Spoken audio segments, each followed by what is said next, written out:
I'm excited about this episode of the Elite Recruiter Podcast. I have my special guest, Mike Rasmussen, to talk about sourcing hacks that are working for you to find the best candidates for your clients and for the companies that you're at in 2024. So, Mike, welcome to the podcast. Hey, Ben, how are you doing? Doing pretty good. So, you've been recruiting for a while. You do a deep dive constantly in all the best sourcing tools. So, I am so excited for you to share with the listeners. But before we even start getting started in all that, talk about how you even ended up in this wonderful world of recruiting. I studied for it. Wait, what? Seriously? Yep, I did. I started my career in HR in, oh my goodness, I'm going to date myself now, 2004. I'm wearing my SJSU paraphernalia today because that's where I graduated from. Yeah, that's how it started. I was a hungry college student, and ironically, I was like, I gotta figure out what I want to do. And so I was taking some business courses. I went through the first, couple of years, did that lower division stuff. Mm-hmm. I took the Myers-Briggs, and I went and sat in front of a counselor one day, and she goes, "You do know that you're like your profile is like off the charts for HR stuff, right?" And I'm like, "Really?" And she goes, "Yeah, I mean, marketing, you could do marketing too, but just based on what you've been talking to me about and what you want to be doing with yourself, I had you take this Myers-Briggs, and now you're like off the charts, totally ENFP, your background and the person that you are, you'd be so good for HR." And so I'm like, "Oh, cool. Let's see." And so she's like, "Take that HR course, HR 101 course, and see how you like it." I went through it and I absolutely fell in love with it. And I was like, "Ooh, this is cool. There's all sorts of cool things in HR. There's like benefits and compensation, and this is how you get people on board." And then I went down the recruiting rabbit hole, and I took a staffing class, and I just loved it. And I was like, "Ooh, this is cool. There's so many things about this." And so Wait, there was a staffing class? Stop. There was a staffing class. Like, there seriously, was, like a staffing back class. in the day, there was a staffing class. Yes, as part of the HR curriculum. It was an elective. The only thing I knew about recruiting was the recruiters that came to the college campus that you pass your resumes to. And I'm like, I don't know who you guys are or what you guys do, but you actually took a staffing class. That's insane. Yeah, they had stuff on assessments and staffing philosophy and psychology and all this weird stuff. It was all in one course, right? So, but when I took it, I was like, "Ooh, I love this." And so then I went into an internship at ADT, which ironically at the time they were trying to sell door-to-door alarm systems. And so the reason he hired me is because he's like, "I can pay you to be a recruiter for me to get these 100% commission salespeople on board and get these crews to go around." And so I was like, "That's a cool idea. I like this. I can go visit college campuses and talk about, what you do and selling alarms and stuff." And so it was really funny, actually. So I did that, and the students were, they're just these part-time college kids. They needed something to do during the summer. So I went out and started recruiting. And ironically, I took one of my favorite stories is I took little flyers and I actually put them on college campuses on their cars underneath their windshield wipers. And I said, "Earn extra money during the summer and then call me." And so then they would call me and we'd have these conversations and I would explain that was 100% commission. And they're like, "Oh yeah, I could do that. I could go door to door and sell alarm systems." So that was my first real stint in recruiting. And I didn't even realize how funny it was at the time, but I didn't, but that's what I was doing. And it was an internship. I was getting paid $8 an hour for it. So I was like, "This is fun. I like this." And so the next opportunity was at Applied Materials.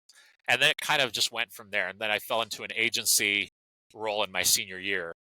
And then that's where my recruiting career kind of took off. And it was funny. I went to a couple of HR generalist jobs after that, but I always got roped back into staffing. It always came back to that. And that's ever since like 2009, 2008. That's when I was like full-time recruiting since then. I got to ask, everything that you learned in school, was it completely different or the same when you got out of school into the It was real all world? theoretical. But yeah, the stuff that you learn on the job is more applicable than what you learn in school. But the strategy stuff was helpful. But yeah, even then, actually doing it is where you cut your teeth and you start to learn all the basics. So you've stayed in the recruiting side of the house. Did you you just happen to like fall into recruiting, like staying on that side, or did you actually like, hey, I like recruiting more than I like HR? That's exactly what happened. I liked recruiting more than I liked HR, but the funny part is that I always had my jobs since then would touch recruiting or touch HR, but they would mostly be like 70 to 80% recruiting with HR project stuff mixed in. So like as I continued to evolve, except on the agency side, it was pure sourcing, pure recruiting. But then I got to ADP and it was always project based since then. So every role that I've had since then has been essentially 80-20. Okay. I'm always curious because, like, some people I remember because I was an internal recruiter for a little while, and a few times I got asked, like, why aren't you going the HR route? I'm like, I want nothing to do with HR. I hate HR with a passion. Like, I don't even understand why recruiting is even related to HR. Like, it is recruit ops is their own separate department. Get rid of Yep. HR. But that's a whole other story for another day. Yeah, well, it's actually kind of funny because a lot of the HR skills that I picked up are actually valuable for the recruiting side if you're internal, because then you can speak the language of your HR partners, and then that gives you more credibility with them. So it actually helped. True. It's But all kind of right, ironic, but anyway. I'm excited about jumping in because like the recruiting industry is changing on a fast clip. There are so many different tools. Like sometimes I feel like what worked like 2-3 years ago isn't working now. Like like I know that you're a speaker at some of the biggest organizations, recruiting organizations out there. So what is the secret to sourcing in 2024, Mike? Okay, so just just get the basics of Boolean down. I mean, that's one thing that a lot of recruiters are scared of, right? I mean, some of them are scared of the Boolean science behind it. So if you have even a basic understanding of Boolean and can write a good string, and you can do open web searches outside of LinkedIn, you are more valuable instantaneously because 90% of the recruiters out there are using LinkedIn Recruiter. Guarantee it. Either that or they're using LinkedIn in some way, shape, or form. Get away from LinkedIn. Make sure, use it. Yes, LinkedIn is a great tool, but it's not your only tool. So for instance, if you're starting to source on Facebook, for example, and GitHub, and you can source against, use the site operator. One of my favorite things that I've been playing with lately is just you can do so many amazing things with just the site operator. You'd be amazed at all the little things that the site Boolean operator does for you. Wait, so Because for those listening, what's a site operator? SITE, and then you have the dot right after it, and then you put the website right after it. So for example, SITE dot, which is again that, I don't know what they call that. It's on the same key as the, I want to say, what is that quotation with the dot above it? Anyway, it's on Okay. that key. So go there. I just forget what they call it. All of a sudden my brain went blank, but site dot, and then whatever the website is. So for example, facebook.com, Okay. and then put your keywords right after it and do it in a Google search. You'd be amazed at the magic that comes back. So I've heard a lot of folks say, well, I can't use Facebook. It doesn't show me where they are. Did you know that a lot of people actually, there's an about section on your Facebook profile, and if they put anything about their job title, like programmer, if they're a Java engineer, there are so many people that put their job information on their Facebook. And Facebook has 3 billion people as compared to LinkedIn, which is 900 million people. Why wouldn't you use Facebook? And it's just incredible how many profiles you can find. Same thing with GitHub. You can have so much fun with GitHub if you're looking for tech people. And the trades. Oh, this is even more insane. Did you know that tradespeople, construction, electricians, plumbers, some of these jobs, HVAC people, for example, I've been playing more and more with that with the trades, and they put their stuff on their Facebook. And many times they're not on LinkedIn because they don't know. They're like, LinkedIn, what's that? Yeah, They that's like a actually, professional site. yeah, they use Facebook for almost their professional stuff, and you'll see them posting about all their work stuff too. So it's insane. So here's a fun trick: you put site .facebook.com, and then put the keywords HVAC. Use HVAC as a guinea pig. HVAC, and on Google, you don't need to put ands. You don't even put any ands. You just separate it by the terms, one space between them, and then you have your keywords. And just plug that in and see what comes back. And then look at, just plug in some of your, specific information about location. And then you have a treasure trove of people on there. The next question is how you find their contact info. Well, if you can drill down and find the person and you have a company name, there's an old tool called the phone. And it's funny because if you know where the person is, once you have the name of their company and their name, you can call into their company. And a lot of these organizations still have their old phone systems. And you just go through the little telephone directory, and you'll drill down and you'll get a voicemail. You pick up the phone, you call them, and you leave a voicemail. Hi, you might not be looking for a job right now, but I found your profile on the web, and I'm interested in speaking with you about a job. Please call me back if you'd like to hear more. I think you'd be a great fit. Leave it alone. And then they'll call you. So okay. So sourcing hacks for 2024 is one of them's picking up the phone. Yes. That's going to be hard for some recruiters out there because there are so many tools out there that can be done. But yes, you can also piece together their email address by using some of the tools that are out there. One of my favorites is Kendo, Sourcing Ninja. Absolutely love that. Rocketreach, if you have the domain name of so you go to their website, you look at the domain name. Let's just pick on netapp.com, right? So just to plug this in, I'd go to Google. I'm just going to test this myself just to see that it still works. So while we're talking, so what I'm doing right now is I'm going to Google, plugging in netapp.com and Rocketreach, and I'm putting in email structure. So what I'm doing is I'm looking at, okay, perfect. So it pops it up immediately, and what's fun about Rocketreach is it gives you kind of an idea of how their setup is for that domain, and it works about 80% of the time. So this is what it says. The most common NetApp email format is first.last at netapp.com, which is being used by 83.5% of NetApp work email addresses. So you have an 83% chance of getting it right.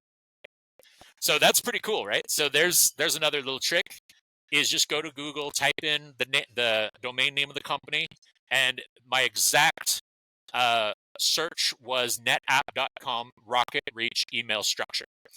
And there's many other ways to do this, but this is one of my favorite tricks. Is Rocketreach has a really good formula that they use to get to I've had about 80% success rate in hitting the right email address.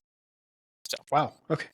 I'm still kind there's of blown away so many by others though. There's all sorts of tools like Lucia and Contact Out, and if you use some of the tools like Hire Easy or Seek Out, they also have great tool sets that can get you to a really good. You have another one that you're using called Better Leap. So each of these little, just find your favorite AI enhanced sourcing contact tool, and you can get to a really good outcome that way. Or use some tools like People, or here's another great trick. It's not even a trick. It's just if you want to find the greatest list of tools that are out there and just experiment using your own experimentation, go to Dean DaCosta's pages, and he's got a treasure trove of tools throughout his whole list, and just choose any of the ones that he has that are out there, and you'll be ahead of the pack in many respects. Just he's done a great job of being an encyclopedia of tools. So I would give him a call out. His website is incredible. He's actually got some paid tools that you can pay for $50 a month, and you can use some. He's created this whole amazing thing using all his contact finder tools, and just using his tool, pull them all into one spot, and then you can even create another really amazing contact finder just from that.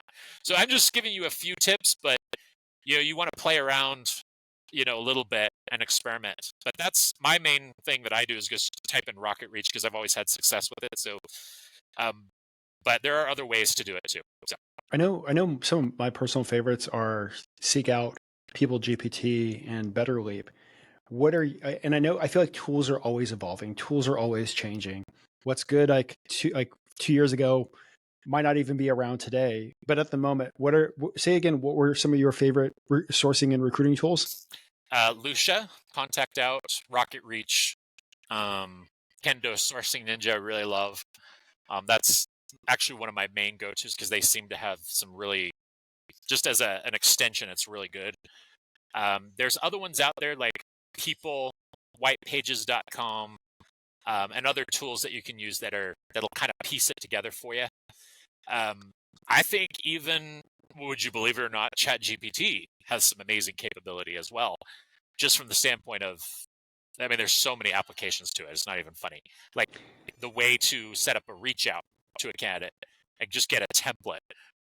You want to rewrite it, but Chat GPT in and of itself, garbage in, garbage out. So the quality of your prompt is going to give you the quality of your outcome on Chat GPT, for example, too. Well, and and this is kind of probably maybe a little bit of a question more on the internal recruiter side of the house. I always saw the difference of a lot of places between like the recruiters and the sourcers.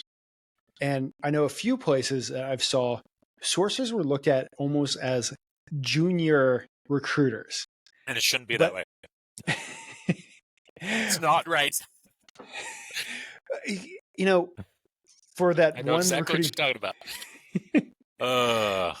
Like I feel it's a whole like nother episode. I could go on for hours about that. I feel like sourcing is an art, while recruiting is a lot about the relationships. Can you talk about the difference of like why you think sourcing is so important for recruiters to learn, whether they're agency or in-house? Well, it just gives you another dimension.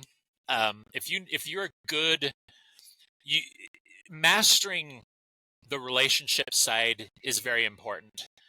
A lot of recruiters come from the sales side for obvious reasons, but your persuasiveness skills are also key, right? So being able to write a good email, being able to craft a compelling voicemail, I think those are key skills that are important for both recruiters and sources, because what we're seeing now and what's happened over the last few years, and even if you're in HR people are seeing this too. Like it's crossed over, like HR people have recruiting responsibility now. So you're crossing into the realm of, you've got where things may have been segmented in the past. There's a lot of crossover now. So being a good sourcing recruiter is going to make you a better relationship building recruiter. And here's why. Because the ability to take data and understand the meaning behind it and where it's leading you from a detective, if you're able to find information and get to the right candidates, then you're already one step ahead understanding wise of what the role is that you're recruiting for. I mean, that intellectual step of knowing the profile and being able to talk through it is absolutely essential. And being a good recruiter from the intake meeting to the end of the process, because if you go through full cycle and you start off with a data-driven approach and you're a talent advisor, essentially a consultant, right? You're going out to the market and you're able to tell how many candidates there are out there. I think everything starts in the intake meeting, obviously, right? But as you continue to, if you're in-house and you're continuing to gain knowledge in that space, the foundation starts to build. You start to see patterns in the industry. So maybe you're an agency side recruiter and you have multiple clients across the industry. What are you going to start to notice even as an agency recruiter? You're going to start to see patterns, right? So I think the big thing is the pattern ability, the ability to see the pattern where the industry's headed and its effect on talent is also going to make you a better recruiter, because you're going to be able to talk about the issues to those candidates. See, there's a concept in marketing that applies in this very same approach, which is personas. Simply put, a persona is a marketing concept that, when applied to recruiting, is very powerful because you're starting to see what the common issues that candidate pool is facing. And as you start to look at resumes, as you're starting to do sourcing in and of itself, the answer is you start to cross into both sides. The traditional sourcing side benefits the recruiting side. The traditional recruiting side benefits the sourcing. The reason is because the intellectual ability between the two starts to give you the noticing the patterns that help you attract those candidates in the first place and create a message that's compelling to them. So that's where the power of the two start to combine, right? It's funny because it's logical, but not a lot of us think that way. Like if you're in a segment or like a segmented mentality, you start to lose a little bit of that creativity. So the key is learn. I mean, as recruiters, we got to be constantly learning, constantly taking this in. It's that the big hack is use your brain to see the patterns and find the relationships. Because that's the key right there. That leads to better messaging. It leads to all the other things. But yeah, have a bit of put on your marketing hat half the time because the data that you're getting is like market research. The relationship building on the sales side of the recruiting hat is also intellectually connected. So I think so many times we try to segment this stuff, but there's a crossover that's natural. Like, how did you start learning about sourcing yourself? And the reason why I'm asking this is because, like, I remember when I first started recruiting, it was like, we were given some job boards and we said, hey, go call 75 candidates a day for the job. So we'd hop on the job boards, and this is like like LinkedIn and stuff. But I had to like actively, like, there was nobody around me when I was an internal recruiter actually talking about sourcing and like trying to learn about sourcing. It was kind of like we look at the applications and whatever's there is there, and I'm like, well, none of the people that applied are qualified, so I have to like go make my manager happy. Like I have to go learn about this stuff. Like, how did you learn about sourcing to begin with? So it's a good question. I think it all started when I was on Monster in like my first agency job, and I didn't have enough candidates applying to the postings that we put out. And I was like, how are we going to fill these executive assistant roles if nobody's applying? I mean, they knew we were an agency. So what's the key to get them? So the first step was, okay, I got to go find some of these people. So I went into the Monster database. I'm like, oh, here's people. Okay. And so I started putting them in a list. So I got my own little sourcing list. I created my own little spreadsheet. I was like, okay, here's several candidates. So I would source 20 to 30 at a time so that I have enough people to call, because I wouldn't get to my goals if I didn't have enough people to call. So I was like, that's really how it started. I was like, what am I going to do? I just know I need to get on the phone and call these people, but I also need people to call. And so basic sourcing started with, of all the silly things, the Monster database. And then I was like, oh, there's this thing over here called Craigslist. What's this? Oh, there's people on this. Ooh, tons of them. Oh my gosh. So I went and started looking at Craigslist. You can still find candidates on Craigslist. It's crazy. But people are like, what? That's so 2010. But it's true. You can still find people on Craigslist. People still post their resumes over there. It's crazy. And just different channels. So here's the thing I started to learn. As I started to get into this, I started to discover like professional associations. And then I started playing around with the Boolean that I was learning at the time. Like I was like, oh, this cool thing called Boolean. I stumbled upon a really good website from a really amazing person called Glenn Cathy called Boolean Black Belt. And so I started playing around. I was like, ooh, I can learn this. And so I was like, I just started experimenting. And the irony is that later I would come to know Glenn Cathy in our industry and actually who he was. But I didn't know at the time, oh, this guy wearing Boolean black belt's a pretty cool dude. So I was like, this is good stuff. And so I started doing it and playing with it. Later in 2009, 2010, I actually met Mark Tortorisi. And then I went to work for Net Polarity, and that's where it kind of, my sourcing got even better because I had the basics down. I didn't really know a lot. I mean, I knew enough to be dangerous, but then, I mean, sitting across the table and watching the magic that Mark brought to the table in the Bay Area at the time and learning from this amazing guru of sourcing, right? It was one of the best things that ever happened to me. So just since then, I do owe Mark a lot. I want to just say, give him a shout out because he is one of the best that's out there. And I really have to thank him for the knowledge that I've gained because it's so much fun when you actually find the candidate, you get them on the phone, they're interested and they're like, nobody's called me about this job yet. You're like, great, I'm the one, let's do it. And then you walk them through it and then you get a placement and then you get a fee. Oh my gosh, that's amazing. So like one of my first major fees was $10,000. And I just remember how big that was at the time. And I was like so blown away. Like, so I found this person, I placed this person, the candidate loved them, the client loved them, the candidate was really excited about the role. Boom, I made a placement. And I was like, $10,000. And so I got a cut of that. What was it at the time? Like 3,000. It was an extra 3K in my pocket, right?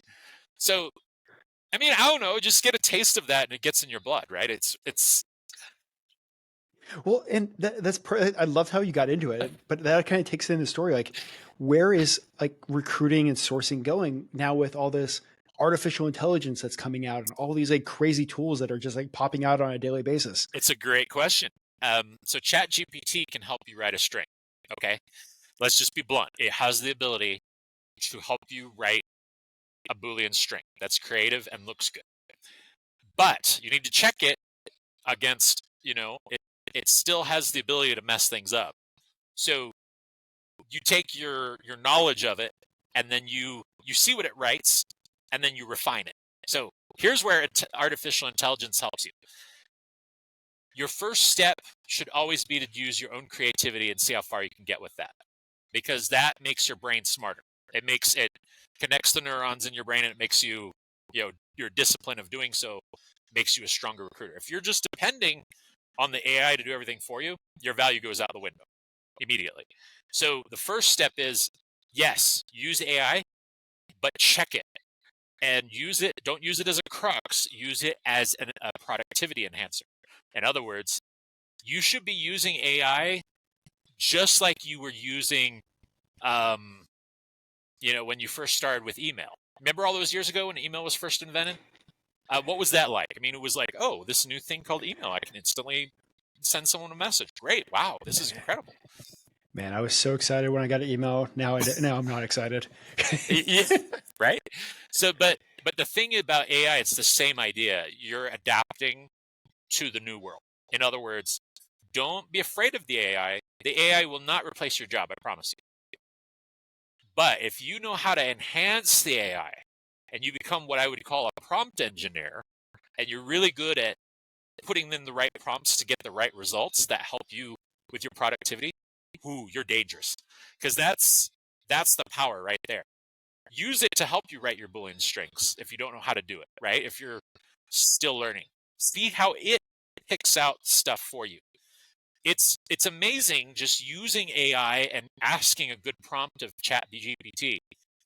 And the way you do that is you give it information. So for example, you plug in the job description that you're working on.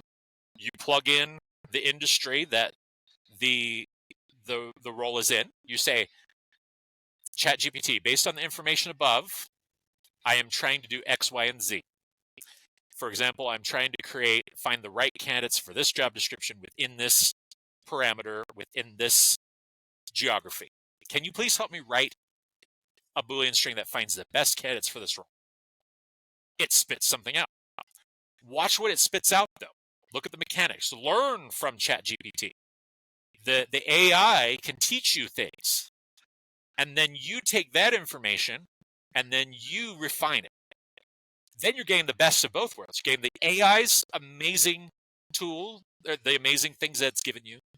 And on top of that, you're using your own brain to connect the dots and your knowledge. Suddenly, you are absolutely insanely dangerous. Like you'd be amazed at how good that makes you. And even the messaging to your candidates, by all means. This is insane. Listen to this. Take a LinkedIn profile. I love this tip. You're going to love this. So take a LinkedIn profile, take the PDF, download it, copy the entire LinkedIn profile information that you've got there, ask ChatGPT to create a message within 300 words or less that's personalized to that candidate and going to get them interested in the job. And watch what it spits out. Now, once you spit that out, you want to refine it even further, because sometimes it's going to have like so there's something with AI that I call the AI personality. Okay. And it's not your personality, it's the AI personality. So you need to, so go through it, read it, make sure it doesn't sound robotic, make sure it sounds human, and then add your own flair to it. So it's going to have some cool creative stuff in there that's tailored to that candidate. Once you refine it, you've got a message that's absolutely insanely good. And then you send that to your candidate, watch what happens. So that's the way to use AI. You're using your brain and the AI brain together, and then you're just insanely unstoppable. It's really cool. That is awesome. Well, before we jump over to the next part of the podcast, is there anything else that you want to cover about sourcing and, some hacks and tips for the listeners out there? Yeah, I mean, just like I said before, you got this great tool called Chat GPT. If you're learning how to write Boolean strings and you don't know exactly how to do it yet, and you're kind of, or maybe you're an experienced recruiter that knows how to write the Boolean string, use Chat GPT to help you refine your results. In other words, it's going to give you ideas. The other thing you can do with that is Chat GPT can help you get synonyms. So ask it, what are like terms to this particular term? Try it with something basic like finance. Or if you're a tech recruiter, try it with something like Angular, like the Angular, for the front end technologies.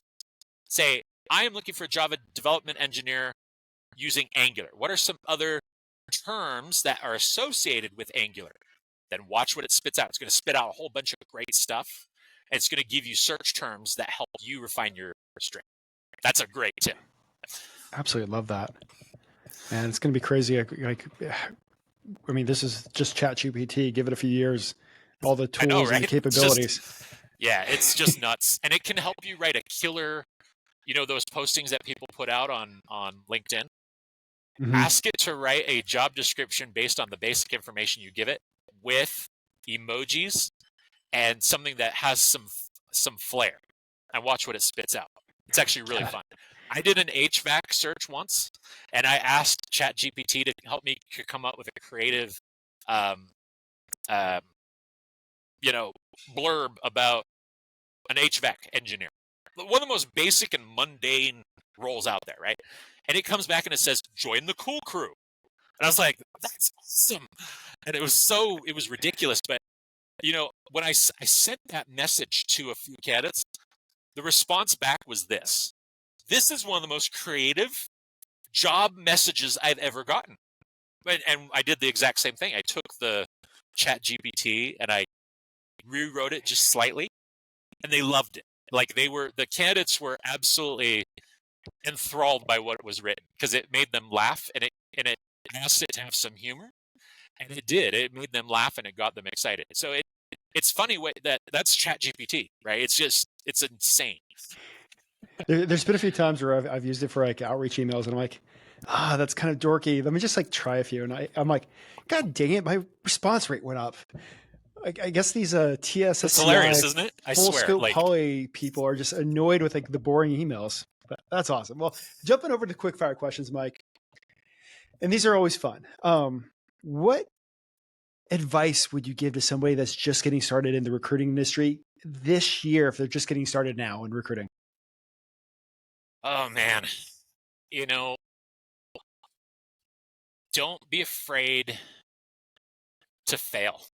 And don't be afraid to try something new that gets you out of your comfort zone, because the reality about recruiting and where we're going is that you're going to be out of your comfort zone a lot because of the way things are evolving, but never lose sight of the human piece of it. At its core, recruiting is always going to be human, and don't ever lose the human element. That means get back to your candidates on time, give them, keep your promises. Tell them, that's the number one thing is keep recruiting human as much as you can. Pick up the phone, make a call, build relationships. Your number one value add that AI can never replace and this is always going to be true, is your ability to make people feel good about the opportunity, the role, and that you made them feel different when they hung up the phone with you. When you get off the phone, don't make them feel like that you're a used car salesman. Unfortunately, there's a lot in our industry who do, and I hate that. I wish we need to keep that humanity. Okay. Same question, but for people that have been around the block 5, 10, 20 plus years, what advice would you give to them for success? And this applies to the younger crowd too. Keep evolving. Keep evolving as a human being, as a recruiter. Keep learning best practices, keep learning new ways of doing things, because things keep changing. And so we must change too to keep up. And if don't be afraid of the new tech that's coming. Instead, embrace it and be the one who knows how to use it. That's going to make you stand out. Absolutely love that. Has there been a book that has had a huge impact on your own personal career and success? I will call one out that is absolutely incredible. It's called The Power of One More by Ed Mylett. So, and if you don't know who Ed Mylett is, go watch the podcast. You'll see exactly what I'm talking about. That gives me inspiration every single day to keep going, no matter what I'm facing, no matter what obstacles in my way. But that book is incredibly life-changing. The Power of One More by Ed Mylett. It's one of the best. The other one, ironically, is How to Win Friends and Influence People by Dale Carnegie. Still a classic to this day, and it's the principles there are timeless. I love that. Both are great books. Like, man, if I could get Ed on this podcast, I'd be excited. Oh man, me too. Hey, I'd like to get him on my show. What do you think has been, you've grown through your career, you've worked at a lot of great places, you've kept on growing the entire time. What do you think has been a big driver for your own personal success? Goal setting. Every month I have a practice that I do, and I call it quiet time. And so it's like it sounds kind of funny, but it's centering. It's I let myself go, take a walk, or I kind of take track on where I'm at in my career journey, or what I'm doing, or where I've been. And I take kind of a big picture point of view of where I'm headed and why. What's gotten me to where I am now versus where do I want to be. And so it's a mental exercise of just cleansing your journey a little bit. It refocuses you on the core. So like, am I doing enough for my family? Am I focused on the people who care about me enough? Am I doing the things as a professional that I need to do? It's just a great place to kind of take stock of what you've already done and what you're doing and how you're progressing. Because it's a constant battle to keep changing. So quiet time is amazing. It just refocuses you so much. It's amazing, like how your mind works and that your best ideas comes during those quiet moments. I agree. Totally. Yeah, completely. Well, and this is actually one of my favorite questions. And like if you got a chance to go back to maybe like not the beginning of your HR career, but the very beginning of your recruiting career, and you got a chance to sit down with yourself and give yourself some advice, what kind of advice would you give yourself? Don't be such a perfectionist. Why? Because it's okay to make mistakes. And being afraid to make a mistake actually it hinders the learning that you could otherwise have. Because there's a lot of times where I wanted to do everything perfectly, and we're human beings. That's not how it works. It's the way we're going to make mistakes. It's just natural part of growth. And if you let yourself make mistakes and you're okay with that, but what did you learn? What was the thing that you learned from it? I would tell myself to take life as it comes, because it goes so fast. And especially if you have kids, when you see the kids grow up and they are moving on with their life, I mean, it would be number one thing: take time, slow down, let it be a journey of joy versus a journey of drudgery. I mean, there's so many times I was like, if I could just get through this one thing, my life would be better. It's just stupid. I mean, so back on it now, I was like, man, if I just slowed down a little bit and enjoyed the walk and enjoyed the journey and let myself just, smell the roses a little bit, because we're always in a rush. The way society is now, we're going so fast that letting yourself slow down right now is so critical, especially since COVID, because I think in our United States, we lost 1 million people. So that means that for every 300 people, there was at least one person in your life who was touched by that, or more, right? Every single person was. Just think back on it. Look back on 2020. How did you feel back then? What was it that you were going through? And look at where you are now. Look at every issue that's come about since 2020 to now, and you'll suddenly realize how precious and short life is. It's really an amazing realization of how short life is and how precious it is. So, and you know what is interesting about that is, if you're focused on that and you're letting yourself be human in that way, that's going to make you a better recruiter. Ironically, I don't know how to say it any other way, but that's just that empathy, that ability to be human is, people want that more now than ever. And if you're authentic, that's a key word there. Authenticity is the biggest thing that you could be right now. Absolutely love that. Well, Mike, before I let you go, how can people follow you? I am on LinkedIn, so that's an easy place to find me. My LinkedIn is linkedin.com/in/Michael Rasmussen 408. Okay, nice. And you have a podcast too, right? I do, and it's a vlogcast for now, but it's growing in the direction it's going. It's called Where's Your Next? The Where's Your Next Recruiting and Talent vlogcast. So I'm hoping to make a podcast eventually. I need to learn how to do the podcast. So I have a live stream every Monday, usually at 12 noon Mountain Time, and we usually have a good guest on that show every now and then. What's coming up is I've got an AI-driven guy on the 7th. Is it the 7th? I think. Oh no, 10th of June, and then I've got on the 17th Elisa Garn, who is a Utah-based HR professional. She is working for SHRM now, of all places, but she's very influential on the HR scene here in Utah and across the country. So I'm excited to get her on. She'll be really good. One of my recent episodes with Dermot O'Brien, the former CHRO of ADP. And if you want to find that, I would definitely recommend that episode because it was one of my most viewed. So if you go to www.youtube.com/@where's your next, Where'sYourNext, you'll find the episode. It's really good. That's awesome. I don't even know my YouTube address for my podcast. That's awesome. Good stuff. It's because I do live streams all the time. and nothing I do is live. So, well, Mike, before I let you go, is there anything else that you want to share with the listeners? Sure. Come find me at Recruit DC if you're there. I'd love to connect with you. I know, Ben, you're going to be there. Are you speaking as well? Yeah. Yeah. I'm there to listen to you speaking, but I'm speaking also.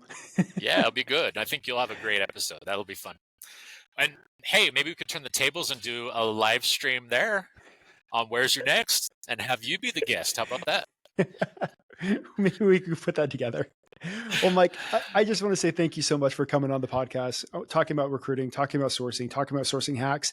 So that way you could find the candidates that you need for your clients, for the teams that you're supporting. So that way this can help make 2024 your best year yet. So keep crushing it, guys. Let's go.